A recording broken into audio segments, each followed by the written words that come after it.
दोस्तों ये है बादलों के सफ़र की कहानी। इवेपोरेशन मतलब वाटर साइकिल। दोस्तों सूरज रोज़ 1 ट्रिलियन पानी गर्म करता है धरती का, और वो पानी होता है नदी, नाले, झील, समुंदर, यहाँ तक कि पेड़ से भी सूरज पानी गर्म करता है और वो भाप बन के ऊपर जाता है धरती के 10 किलोमीटर ऊपर। दोस्तों गर्मी जितनी ज़्यादा होती है, भाप उतनी ज़्यादा बनती है। सूरज हज़ारों सालों से ये साइकिल बना रहा है। तो यहाँ पे फैक्ट की बात तो ये है कि एक पेड़ एक दिन में 400 लीटर पानी हवा में छोड़ता है। दोस्तों ये है प्रकृति का कमाल और ये है प्रकृति का जादू। आते हैं कंडेंसेशन पे, मतलब बादलों का जन्म। बादल कैसे बनते हैं? दोस्तों धरती की सतह से ऊपर जाते ही टेम्परेचर -10 डिग्री सेल्सियस हो जाता है।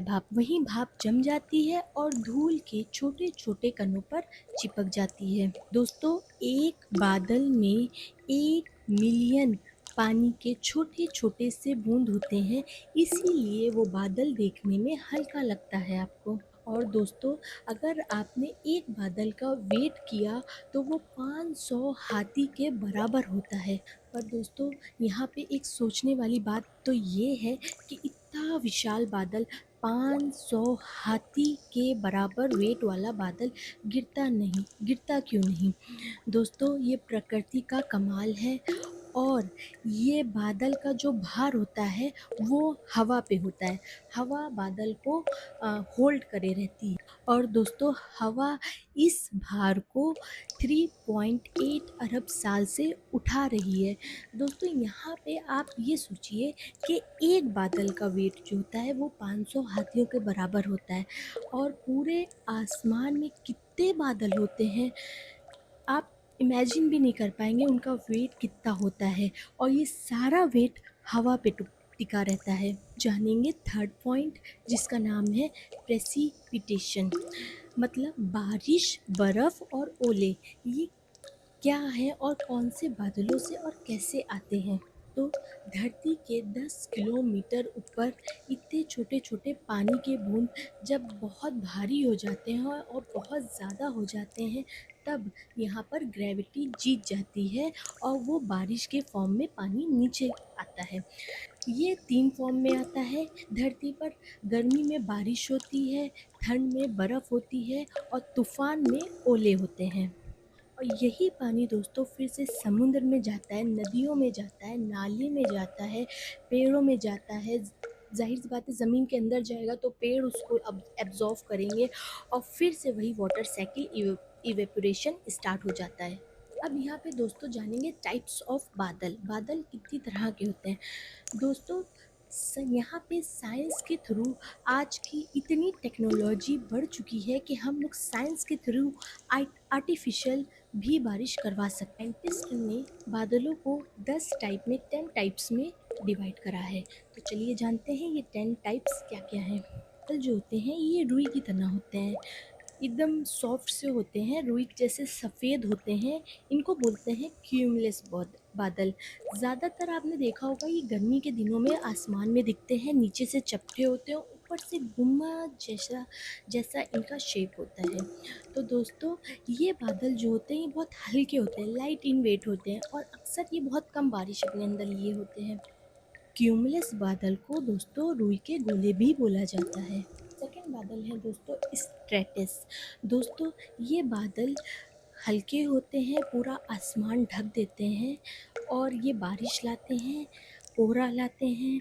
पहाड़ों पे अक्सर इन्हीं बादलों से आपको कोहरा देखने को मिलता है। दोस्तों ये बादल जो होते हैं ये अक्सर बारिश के या मानसून के सीज़न में आते हैं और ये बारिश लाते हैं। तो क्यूमुलोनिम्बस, ये बादल सबसे खतरनाक होते हैं। ये काले होते हैं, तेज़ आंधी, तूफान, बिजली सब इन्हीं बादलों से आता है।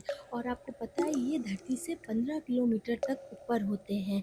दोस्तों ये बादल जो होते हैं ये बिजली, तूफान इन सब के राजा होते हैं और इनको बोला जाता है अक्सर तूफान के राजा। तो इन बादलों को देख के पायलट अपनी फ़्लाइट का रास्ता चेंज कर लेते हैं। ये बादल इतने ख़तरनाक होते हैं, बहुत घने होते हैं, बहुत ज़्यादा डेंस होते हैं और बहुत तेज़ बारिश लाते हैं, बहुत तेज़ तूफ़ान लाते हैं ये, इसलिए इनको बोलते हैं तूफ़ान का राजा।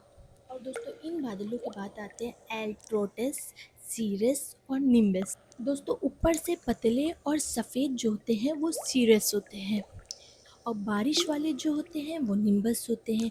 इन दोनों बादलों को देखकर किसान अक्सर समझ जाते हैं कि उनको कौन सी फसल कब लगानी है और बारिश कब आनी है। बादल सिर्फ खूबसूरत नहीं होते हैं देखने में, ये धरती पे जीवन का एक बहुत बड़ा कारण है।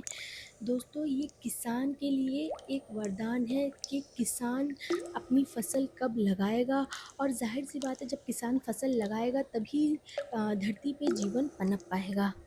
और दोस्तों बादल जो होते हैं वो हमारी धरती के लिए एक एसी का काम करते हैं। ये धूप रोकते हैं, धरती को गर्म होने से बचाते हैं और धरती पे जीवन पालते हैं। मैंने आपको अभी बताया ही कि साइंस के थ्रू हम लोग क्लाउड सेंडिंग से आर्टिफिशियल बारिश भी करा सकते हैं।